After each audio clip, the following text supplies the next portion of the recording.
Welcome to the Innovation Ecosystem Podcast, where we interview remarkable and thought-provoking guests from the worlds of business, academia, sports, science, and the arts. We firmly believe that while innovation is simple, it is not easy. It requires an open mind. It requires cognitive diversity. It requires curiosity, which is why on this podcast, we explore the subjects of innovation and change from multiple perspectives. We look at topics through different lenses. We hear about how small I innovations can compound over time. We show you how you can exercise your innovation muscles and make you and your organisation more innovative and better able to respond to change. With your host, Mark Bidwell. This is Mark Bidwell, and welcome back or welcome to my podcast, where I look at the topics of innovation, leadership, and culture from multiple perspectives. Now, with me this week is Adam Fisher, author of the fascinating new book, Valley of Genius, The Uncensored History of Silicon Valley. And the intro to Adam came to me via a previous guest, Stephen Kotler. And if you haven't listened to our conversation about flow and peak performance, I strongly recommend you do. It's episode number 50. And not only does the topic that Adam writes about appeal to me from both a business and an anthropological perspective, but also the way it's written is fresh, it's different, and it's very engaging. It's essentially an oral history of the last 50 years of tech in the Valley, based on interviews with over 200 people, many of whom you'll be familiar with, like Steve Jobs, Jeff Bezos, Larry Ellison, Bill Gates, Jeff Skoll, Sean Parker, going all the way up to Mark Zuckerberg, the Google guys, including previous guest Kevin Kelly, and on and on. And the experience of reading the book is like overhearing a really interesting conversation at a bar, and it works really well. And as Adam says, this style of writing is the exact opposite of the direction in which journalism is going today. So I was keen to understand more about some of the creation myths of the big tech companies, the hungry outsiders who are often immigrants, invariably a duo of a tech and a marketing guy, and they're almost exclusively all guys. This is a topic we dig into. The garage, the theft of something from a sleepy incumbent, or at least the incumbent fumbling the future, to use a description of Xerox screwing up. Now, this is a familiar narrative, one which Adam has reported on in his career as a journalist at length, and which, of course, is not entirely true. Now, while Adam's book is pretty optimistic, as you might expect, I did leave the conversation nonetheless with mixed feelings. And as he said, as middle-aged white guys, we're biased about the future, and I'm referring to Adam and I, not to you listeners. We're biased about the future in the sense that we're more like the thinkers versus the younger doers who are actually working away in their garages, trying to figure out how to disrupt Facebook, Google, Apple, and Amazon. So we are biased, or Adam and I are biased. But he admits that we have gone from technology generally and the internet specifically being a bicycle for the mind to it being an opiate for the masses. And toward the end of our chat, he even quotes Hamlet saying that there is something wrong in the state of Denmark. So there's plenty of food for thought in this interview and indeed the book. And without further ado, here is Adam Fisher. So Adam, your book, Valley of Genius, subtitled The Uncensored History of Silicon Valley, it's got a very unique format. It's essentially an oral history. And I'm curious, why did you choose that format? Well, Mark, as you know, journalism is in crisis, or at least the mainstream media, the media system, which I grew up in, was essentially a guild system. I worked for magazines, but you had to, you started by serving coffee to your betters. And if you were lucky and good, you got taken into the guild and eventually shoved out the other side as a writer. So that's what happened to me. But that's collapsed. And I think what the internet has taught us is that we've got universal literacy and everybody has an opinion. It's not just a couple special journalists that write for a couple special magazines or newspapers. And so I think this is a truth, not a bad thing. I think this is a good thing for people to realize that, this idea of thought leader or what you're supposed to think or say at a party being outsourced to your favorite magazine is lazy and stupid. But where does that leave someone like me? Where does that leave the journalist when, the veil is off, the emperor has no clothes, our opinions are not actually special. They're just opinions. And I think the answer, at least some of the time, is this oral history form. It's kind of the anti-internet. The journalism has been overtaken by something that we call in the business the hot take. Something happens, maybe a bomb blows up, maybe there's an unexpected election result, and some excellent writer with like a high general intelligence, a high IQ, like says something provocative for about 500 words and gets it up on the website right away. That's the hot take. And really the idea is to be provocative and different and get a lot of clicks and support that ad model that now runs the money machine that we call the internet. But that's led to a lot of dysfunction, both in journalism and arguably in society. And there really is another way if you just do the exact opposite. Okay, you take your own opinion out of the picture. You don't spend 2 hours, 4 hours on writing something. You spend 4 years, and you don't even put yourself in it. You go back to primary sources, which is kind of a lost idea now that we kind of live and breathe in the sea of secondary sources.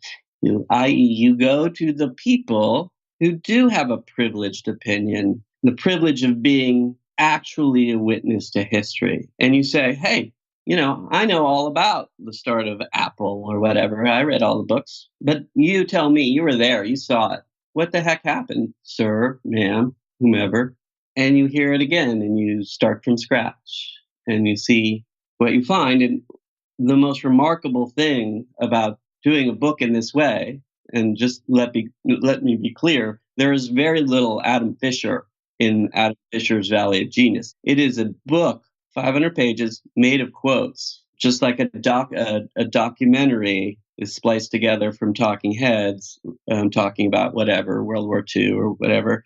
I spliced together all the people who are most important in building the Valley and their secretaries and their interns who saw it all, who watched the players on the stage create this remarkable thing, this fourth industrial revolution, and you ask them what they think about what happened. You ask them to tell you the story, and stories and memories diverge and they're different, but that's okay. You just stack up the differing perspectives and create one master narrative, one meta narrative.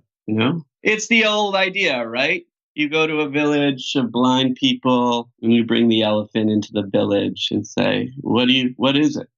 Some tree trunk, a snake, or whatever, but it's only when you put all those perspectives together where you get the full picture, you get the elephant. So, but I mean, you're being, I guess, a bit disingenuous in the sense, Adam, that you obviously curated the perspectives, and I think in the beginning of the book you talk about how you pieced together. It almost reminded me of taking a document that has been shredded and putting them all back together again to create a picture. And I think you did it beautifully. And I'm just curious, I mean, how easy was that process? Because some of the folks whose voices you included are no longer with us. Some of them are still very, very influential in the world of, in your world in Silicon Valley.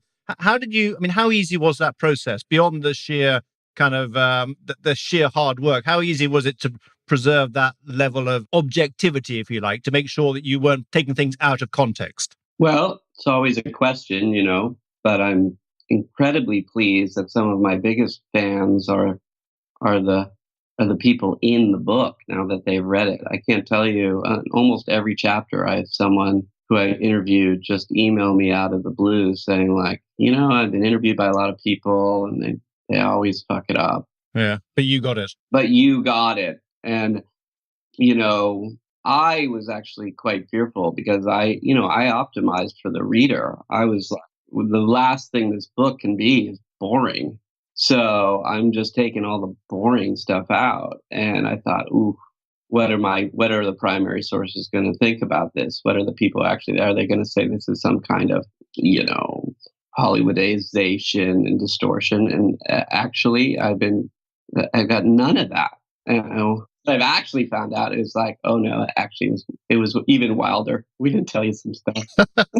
I mean, but it struck me as I was reading it. It was almost like just sort of walking into a sort of, I don't know, game of poker and just observing the banter, the conversations. I mean, it really was it's a very powerful, medium. The oral history is a very powerful way of communicating, and it really was. I felt like I was sort of privileged to observe, or to be a witness in some fascinating conversations that stretched back over 50 years, right? Yeah, it's 50 years almost exactly. And there's lots of bad oral histories out there, and it's just like kind of a random grab bag of anecdotes at the end of the day. Maybe some amusing, some not. But I doubled down. Like there's people saying half sentences, and cutting each other off, and the whole point was to be like, to make it like, the best bar conversation you've ever overheard, and where everybody's, had a few and lips are loose because, there's there's this just, you get some kid make $1 billion and never had a job in his life. And, the charlatans come out and they're going to give you all these frameworks and schemas and buzzwords about this, And I just wanted to show how people who actually made the money talk. And they're not talking about minimum viable product and agile and whatever the thing of the day is. I mean, they do a little, they know what it means. But that's not the story. That's not the culture. And ultimately, my thesis is, because you're right, I am the man behind the curtain still, is that it's the culture that made it, not some kind of, handbook. Yep. As I've mentioned, I'm an anthropologist, and so culture is a huge interest of mine. And I'm really interested in understanding, this subject a bit more. So, I mean, let me put you on the spot. I mean, how would you describe the culture of Silicon Valley? And let me make it really difficult, to a kid, to a 10-year-old. I mean, how would you characterize the culture? To a 10-year-old is tough, really. But I would say it's a culture based on thinking for yourself and doing and not talking. You said a counterculture, right? A counterculture, yeah. Okay. I don't think 10-year-olds know what a counterculture is, but I do think it's a counterculture, and that's important.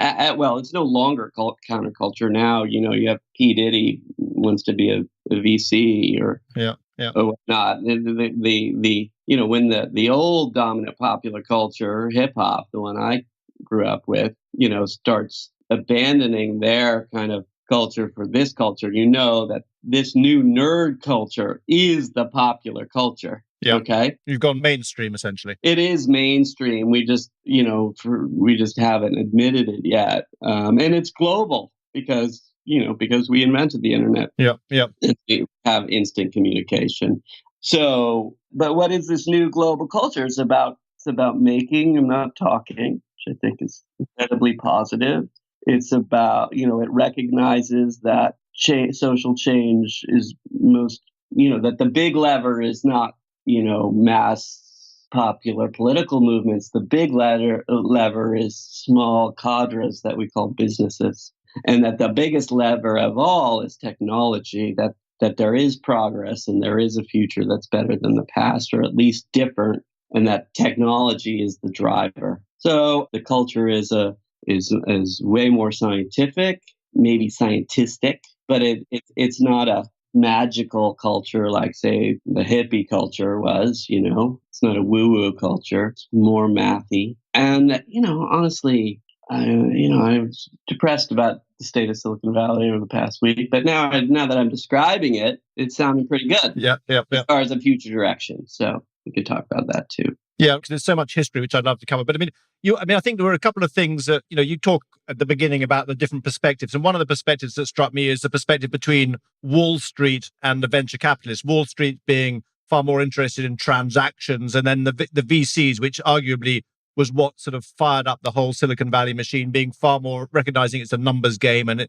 failure is to be embraced. I mean, that was one of the kind of interesting perspectives or difference of perspectives. But then there's another one, I guess, which is, maybe we can get into right now, the idea of this, it's not just about money, it's about something more than money. Yeah. And my question there, I mean, I'll get right to the heart of it, because I mean, I got there were parts of the book that depressed me a little bit, Adam, because some of the folks who you talk about, the Steve Jobs, the Google guys, I mean, they clearly set off on a journey with, hugely idealistic jobs. It's all about education and schools. And I think the Sergey Brin talked about, in their paper that advertising is morally, advertising was wrong and bad, and it would inherently corrupt the search engine if you sold advertising. And yet they all sold out, right? It's a sad story, isn't it? Is that the story? Is that really what happened? I mean, is that the story of being a successful entrepreneur? It's really what happened. But as an anthropologist, I think you'll correct me if I'm wrong here, but it is what happens when a scientific culture becomes a commercial/popular culture. It's always paradise in the lab.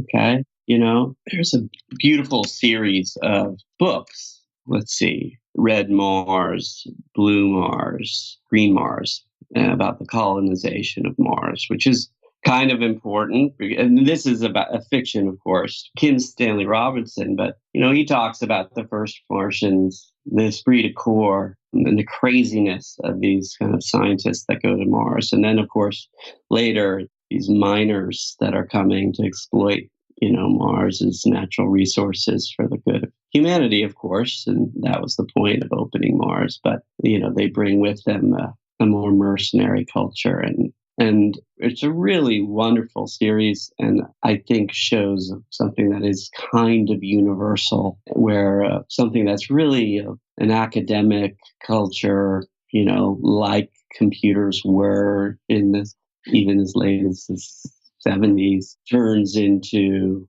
something for everybody, the the highest quintile of, and the lowest quintile of the human kind of population and experience. And there's no censorship on the internet, so we see it all. It's all out there on display. There's no mass media kind of cutting off the really stupid and arguably the really smart people. So I don't know. It is sad, though, that we've gone from a bicycle for the mind to arguably a new opiate for the masses. Yeah. And I mean, back in the 70s and 80s, you make the point that, the PC industry was attracting artists and poets and musicians. And this was, the technology was a new medium of expression, which is very different from where we are today. I mean, Wait. I also make the point that in the late 70s, early 80s, that the best of the best was all going to hell in a handbasket. That's when the greatest genius in the book, Alan Kay, thought it all went wrong. 84. Okay. So we're just catching up to his insight right now, 40 years later. Yeah. Remember, I don't know how old you are, but I'm middle-aged. I am as well. It is just our nature to say the good old days. The golden age was when we were young, friend. Yeah. And the deluge is coming when we are old. Now you got to if you really want to be smart about it, you've got to recognize that this is the cognitive bias of older men who are no longer doing. We're just sitting at our desk thinking, okay? And we got to subtract the cognitive bias that makes our life interesting. Oh, it's all going to go to shit just about the time I die, and we got to subtract that out and see and really ask ourselves, how much of this is just a wonderful drama to frame our own lives with, and how much of this is reality. So, I mean, are you saying then that there are people coming into, Silicon Valley today with dreams, the Oh my God, it's amazing. It's the underground in Silicon Valley are the most inspiring people I know. And I've hung out with artists and writers my entire life. It's incredible. I just want them to win. But where I was going on this, Adam, is, do they see themselves as the pirates now versus, being in the Navy? Absolutely. They do. Oh my God, are you kidding? Kill the father. It's very Freudian. So who are they? Are they the incumbents, the guys that fumble the future, to use the lovely expression from Xerox? Are they the Facebooks, and are they the Amazons, and are they the Twitters? Or yeah, they're the enemy. That's the thing. It used to be IBM was the enemy of a young Steve Jobs, and then it was Microsoft who was the enemy of an older Steve Jobs and all the rest of Silicon Valley. And, then it was maybe the mainstream media. I don't know. You can sell the story. But it was always the other, okay? People away from Silicon Valley messing up the world. But we have the secret. We understand that the lever is not ideology. The lever is technology. And they changed the world. And now the people who threaten the world, everybody hates remote, elites. And guess where they're headquartered to first, approximately in Silicon Valley. Yeah. So it's become a game of the young against the old. Okay. And I'm just hoping there's enough young rebels that they can, destroy the big three. Yeah. But I mean, and the big three for our audience are whom? Well, the big three in Silicon Valley is Apple, Google, and Facebook. Okay. But you remember, by using that, I'm also referring to the big three in Detroit. Yeah, okay. Got it. This is for General Motors and Chrysler that locked up the American automotive industry for, 80 years or something until Tesla came along. Yeah. So I mean, there are kind of common elements of the myth that we hear about and we read about, right? I mean, firstly, you've got this, dropping out of school. Then you've got the kind of the garage, with the kind of the frat house environment. You've got the outsiders perhaps coming in who are either physically, they come in from the outside. I think the Google folks were ex-Russian, eBay founder was Algerian, Bezos's father was Cuban. So you've got the outside perspective. And then you've got the kind of the creation of something that often involves either theft or maybe, as I said, the incumbent kind of fumbling the future. Is that the narrative? Yeah, you pretty much nailed it. I mean, the one thing I would say is an almost essential ingredient is the buddy story. The inside guy, the outside guy is how it's sometimes said on Wall Street, but it's really the technical guy and the marketing sales guy, the twin, the dyad. Yeah. So beyond that, is there anything else that doesn't make good reading, but which is nonetheless at the heart of this kind of these creation myths that you've seen from the inside? Because I mean, you've been in the Valley for most of your life, right? I grew up in the Valley. I mean, I went through this kind of guild, learn how to be a writer system in New York, but I returned to be an editor at Wired in, 98. So I've been around. There's a lot of dumb luck and in these narratives where it's like we think all is gone, where everything seems like failure. The moment where success or at least survival is like pulled out of the jaws of corporate death. I don't know. That's a mixed metaphor, but that moment, that turn, that hit rock bottom and turn it around. Now we call it a pivot. Because we need to turn it into a buzzword and a business book that'll sell. But it's really a plot point in a story. Yeah. And I guess the other myth, which I think I think Stephen Johnson, who has contributed to your book, he's written about this, is, there are not these flashes of these eureka moments. It more either it's a cobbling together or it's incremental, change on top of each other, right? Well, or the resurrection of an old idea. All the ideas have been tried before in a different context. And, I think as outsiders, and we're always surprised and we're always like, oh, that's a new idea. But if you look closely, it's never a new idea. Yeah.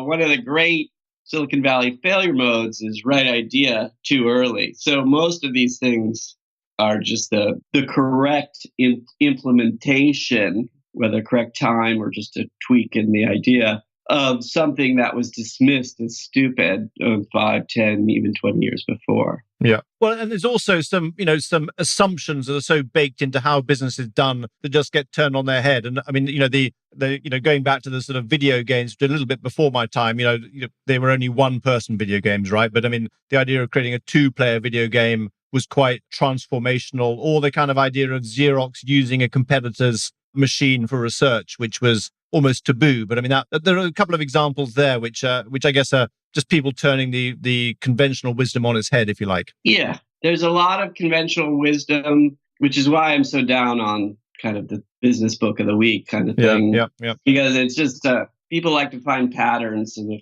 they'll find patterns and noise, and then they'll say that's a rule or heuristic, and then someone who's ignorant, i.e., young, comes along, doesn't know the rule, and so just applies thinking to the problem, just reasons from first principles, like like a good engineer does. And then, all of a sudden it's really successful because someone thought about it and without a lot of preconceptions. That's why there's this bias to the young. Yeah. I mean, also there's a bias to the young that's ageist, which is a different problem, but there you go. But it's also the bias. I mean, as I said earlier on, I mean, a lot of these folks are outsiders, right? They come in and they're just not wedded to the status quo in any way, either geographically or industry outsiders. Yeah, or they're moral outsiders. They do something that was considered verboten. Yeah.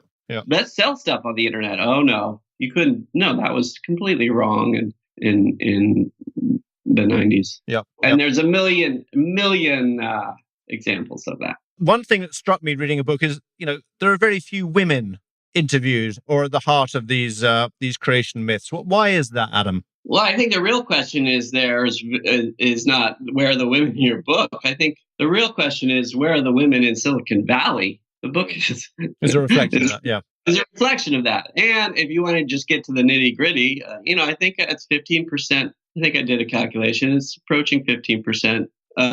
Which is about right. Also, the most noted women, a number of them turned me down. They just were like, they're tired. They're besieged by people who want the lazy reporters who go back to the same 10, 20 people. But to compensate for that, I found a whole slate of women who I believe have never been interviewed before, certainly not interviewed at length. And what's wonderful about sexism in Silicon Valley for a reporter is that once you do the actual legwork to find these women, they tell you the most extraordinary stories and really made the book. And so that's the story of women in the book. But I think the interesting story is the story of where are the women in Silicon Valley? And I have some thoughts on that if you'd like to. Well, I mean, I am curious because, the subtext of the whole, the culture of Silicon Valley is one of different perspectives, outsiders coming in. And, the male versus female, the insider versus outsider, the foreigner versus the incumbent. I mean, those are all different, or the banker versus the VC, or the coder versus the hacker, whatever it is. Those are all different ways of looking at the world. And I just wondered, what's your view on the female side? The interesting thing about the story of women in computer technology is, and this is way before the book starts in 1968, which is not the beginning, computer science history or Silicon Valley at all. I mean, Silicon Valley was well established by 1968. We didn't quite call it Silicon Valley then, but all the fab plants pounding out, the foundries pounding out silicon chips were there, okay? And, we can talk about early history of radio, et cetera, the precursors. But the early history of computer science is dominated by women. Yes. Arguably, the first program was written by a woman, and it really actually is not, for the skeptics out there, a just so story. It is actually pretty well established. And even if you're saying, okay, Ada Lovelace didn't write a program and, an algorithm, which she probably did. An algorithm is not a program. You go in, the first compiler was written by a woman. Like programming as a thing was figured out by women because men were doing the manly stuff, building the machine, the hardware. And it was all left to women to figure out how to make it work. So women invented computers, what we now call computer science. Yeah. And if you look at graduate school populations in these early graduate programs that sprung up for this new thing called computer science, it was remarkably close to 50-50 in kind of the 70s as well. Men were starting to, and again, it was because of sexist reasons. Men didn't type. And you had to interact with a computer via typing, i.e. women's work. So when did it all change? Okay. Well, the best explanation of this comes from a woman in the field, and she thinks that it all changed with video games. Okay. Video games post Apple II or post Atari, but really Apple II, became kind of the gateway drug into programming. I say Apple II because, unlike an Atari cartridge system or arcade system, the Apple II, after you played the game, you could literally look at the source code to see how it worked and change it. And that's certainly how I got into programming when I was a kid. And virtually everybody has a story about games first. So that sounds right? Like, except when you realize that the first video game of any note was Pong. And Pong is not gendered in any reasonable sense. It's ping pong. It's actually two players, so you need a friend. And it was actually installed in bars, singles bars, okay? And it was really kind of a way for a guy to interact with a gal, okay? It's a way to say, hey, you want to play Pong with me? It's a pickup line, okay? It's a way, it's for men and women together, okay? And how the whole gaming industry that started as a non-gendered kind of 50-50 kind of thing turned into this, just caricature of teen masculinity is a story that has been untold. It's never been told. I've never seen a convincing kind of explanation of why why video games. I mean, I know that computer science got all male because all these young men started a little earlier because they were taking apart their programs to see how games work. But I don't understand, how video games turned into a kind of male-dominated society. Maybe it's because it got out of, computer science got out of the academy with video games and into a male-dominated society. We just don't understand how sexist our culture is yet. Yeah. And on a similar theme, I mean, I think there was an article which you wrote recently comparing the biography of Bill Gates with Mark Zuckerberg and the Facebook, Microsoft versus Facebook. And, you end it by asking the question, how much of the direction of the internet is influenced by the perspectives of a couple of, well-off, young white boys? You've looked at this, you've lived it. I mean, how do you, what's your answer to that rhetorical question that you asked? Well, I did end the article with that quote from Ezra Callahan. And I do think that's a valid question for the more academic out there to try to tweeze apart. I doubt we'll ever find an answer. But in the book, my book, Valley of Genius, there is, in effect, an answer to Ezra's question. And it comes from a guy named Mark Pincus, who's a billionaire, but not that well known. He was the first billionaire that was created on top of Facebook. So where Bill Gates became a billionaire by building software for the PC that, in effect, Steve Jobs and Steve Wozniak created, Pincus became a billionaire creating software, this actually games, Farmville, on Facebook, what Zuckerberg created. Mm-hmm. And he's very smart. And here's what he says. Maybe I'm too close to it all, but I think that when you pull the camera back, none of us really matter that much. I think the internet is following a path to where the internet wants to go. We're all trying to figure out what consumers want. And if what people want is this massive echo chamber and this vain world of likes, someone is going to give it to them. And they're going to be the one who wins. And the ones who don't, won't. Okay? So that's a different answer. That's the story of like us older guys who were building social networks. Mark Pincus had a social network that was failing called Tribe, similar to all the other early ones, Friendster, etc. And they tried to make something, for lack of a better word, good. Yep. Yep. And then along comes this more hungry or younger, hungrier, maybe less scrupulous person named Mark Zuckerberg and said, oh no, people just want kind of shit.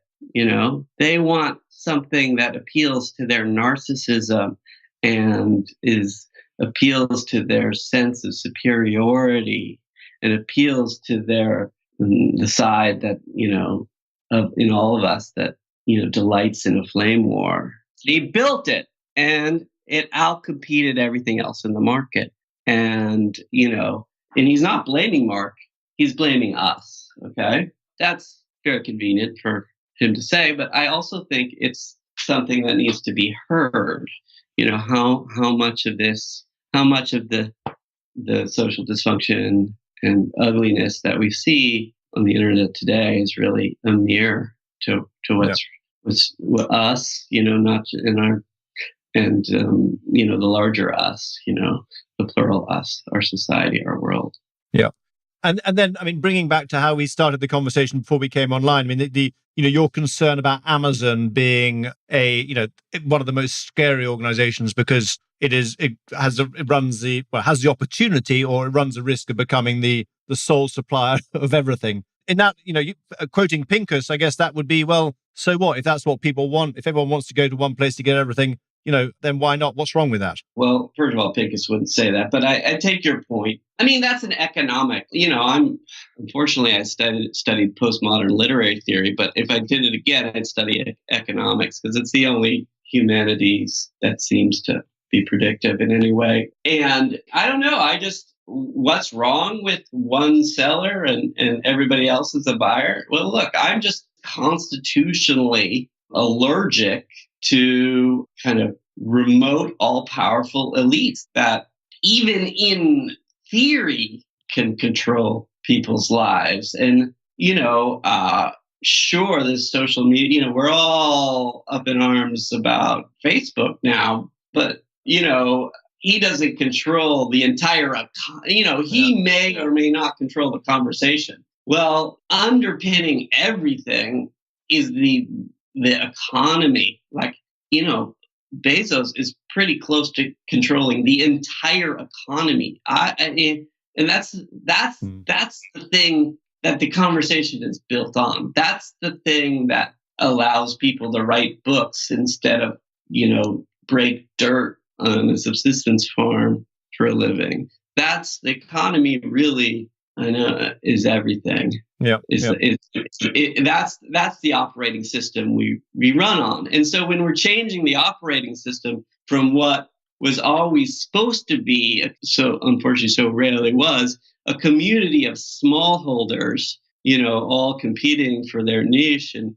serving one another, that's at least the framers of the Constitution, the Jeffersonian ideal, and then change it to an economic king that controls everything, and we're all just his vassals. And the moment he wants to put anyone out of business, or his algorithm wants to put anyone out of business, you're done for. Well, I think that's dangerous. And just to be frank, I have people who I've interviewed in the book who worked extremely closely with Bezos, and everybody likes him, but it doesn't, even if he's an enlightened despot, it doesn't mean that I'm pro-despot. Yeah. You mentioned earlier on that it's feeling pretty. There's quite a lot of bad news coming out of Silicon Valley. I mean, what are your hopes for? I mean, I think you're a parent, Adam. I mean, how confident or optimistic are you about the future? That what's been unleashed here, this kind of the mainstream media or popular culture, essentially having been taken over by the nerd culture. Pretty much everything is better now than it was. Mm-hmm. I have a pretty clear memory of what it was to be a writer. Now anybody can be a writer in their 20s. I remember what I was like when I was in my 20s. Everybody is richer, like now people in their 20s are telling me about all these great restaurants. I can barely get money together to buy a cheap beer at a lousy bar. Like, we are richer. We have more options. The world is safer. In the last 25 years, more people have been pulled out of poverty than in the last, couple, 2,000 years. Ever. Like, all the metrics in violence are going down, whatever it is, whatever kind of, from domestic to war. Like, it's all getting better and it will continue to get better. I'm very confident. But, there are these kind of seizures of history, where we do get things like global war. And, the pitchforks come out, rightly or wrongly. It doesn't matter whether they're wrong if the pitchforks are out. It means people will be. And that is bad. Violence is bad. War is bad, categorically. Revolutions, so rarely are like the American one, which of course had its problems too. And that's what I'm worried about. And I was not so worried about it. I thought the social media thing was, the problems with it are real, but totally amplified by a dying mainstream media that still has a purchase on the national conversation and the international conversation. Until I saw, I thought, this is going to look so small to my children. Until I saw the news in the New York Times just last week that Andy Rubin, who the Android operating system or ecosystem is literally named after, the inventor, the hero in my, the makers for me are the hero. The Wazes for me are the heroes of this culture, not the Jobs, although they're important. Had sex slaves, or maybe still has them. And I was just like, oh my God, this is dark. What this money does to people or enables in people. I'm not going to think money is probably good, certainly good for you or me, but how someone can sit there and try to buy someone else as a slave is, which was the news, buried because it was the Times, is just, a moral failing of the highest order. It's not like Zuck, which is like, well, I was trying to create free speech because I thought that's what you guys wanted, and sorry. Different order of magnitude. It's a different order of moral failing. Okay. And it is, by my lights, I mean, this is indentured servitude, not slavery narrowly defined, but by my lights, it's just a moral failing. It's just a categorical moral failing. And I think it may be the tip of the iceberg. I've done a little reporting about this, and who knows? And that, it just depresses me. So let's get to the questions I sent across, because maybe you've answered one already. But what have you changed your mind about recently, Adam? I don't know if I've changed my mind, but maybe something is rotten in the state of Denmark. Maybe this. I thought this kind of Silicon Valley backlash was just a predictable cyclical thing. Like the other. Silicon Valley booms and busts, and this is a reputational bust. And I just thought, we'll just ride it out. It's good for the Valley. It flushes out all the insincere people. It gets us back to basics of actually making and creating for our own excitement and delight, and instead of some get rich quick scheme. But now I think like, wow, maybe it goes far deeper than that. And, so that's what I've changed my mind about a little bit. There's a kind of this sad trajectory that we talked about, from bicycles for the mind to the iPhone. But maybe that trajectory has a lot farther to go down before it gets back up. And that's what I've changed my mind about. Okay. Sobering. Where do you go to get fresh perspectives and, to stay innovative and creative? Well, to the young and to the underground. I mean, for example, I'm almost 50 years old. I've recently started, skateboarding again, going to the local ramp and dropping into the bowl and hurting myself. But that's where you get to talk to the kids. And also, there is an engineering kind of underground or counterculture. I mean, it's not, you may not recognize it until you look at it as such, but people who are really doing, are not maximizing their income. They're just maximizing their kind of engineering kind of thing, like, oh, I think this thing that we can build will save the world. Let's try it. And I think that's amazing. And hanging out with those guys who are always young, sometimes they live in their car, is pretty cool.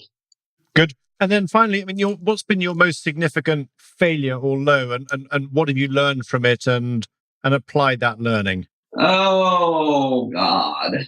Well, I've had a lot of very high profile jobs in what used to be known as the magazine world. And let's just say I've learned that I really should work for myself. No matter what the hardships are of not having a salary or reliable health insurance or a reliable income. It's just I'm a little too, well, I would say passionate, but I think other people would say crazy. So. Unemployable. I'm not employable. At the end of the day, I'm not. I'm extremely talented, but like that's how I get hired. And then the other side comes out where you're like, oh, he's not employable. It sounds like you learn this lesson on a regular basis. Yeah. And my application of that is like, oh yeah, write books. That's better. Good. So Adam, where can people get in touch with you?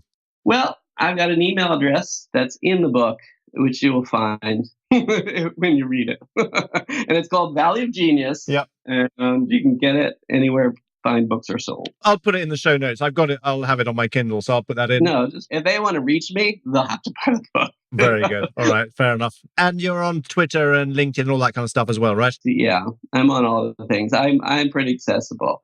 I'm not a remote elite.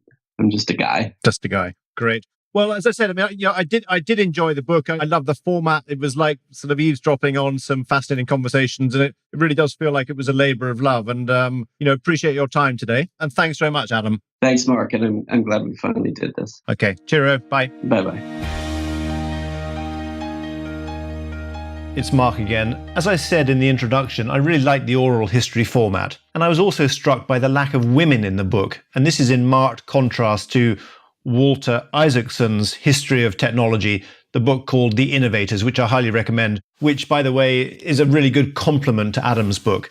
And this book takes a longer and a broader historical and geographical perspective, and it does highlight the key roles played by women in the technology narrative. So Adam's book goes into some of the myths surrounding innovation. For example, most innovations are not aha moments, but rather cobbling together what is already there, or exporting ideas from one industry or domain into another. And as Adam says, dumb luck plays a big role in it too. And if you want to get into the subject more around the role of luck, I really highly recommend a lovely book called Lucky or Smart by a guy called Bo Buckingham. It's a very short and very insightful read for those of you on the entrepreneurial journey. Anyway, Adam's book gives us a glimpse into the world of many of the leaders responsible for and into the cultures of the businesses that they have created, as well as the impact that many of these technology innovations on which the businesses are built, the impact these technology innovations are having and continue to have on our world. So this book is all about innovation, leadership, and culture, which is, after all, the topic of the podcast. And it's delivered in a fresh way using the oral history format. So I really do hope you enjoyed this podcast. Let me know your thoughts. I am on LinkedIn and I'm on Twitter. And until next time, have a great week. This is Mark Bidwell, changing perspectives one podcast at a time.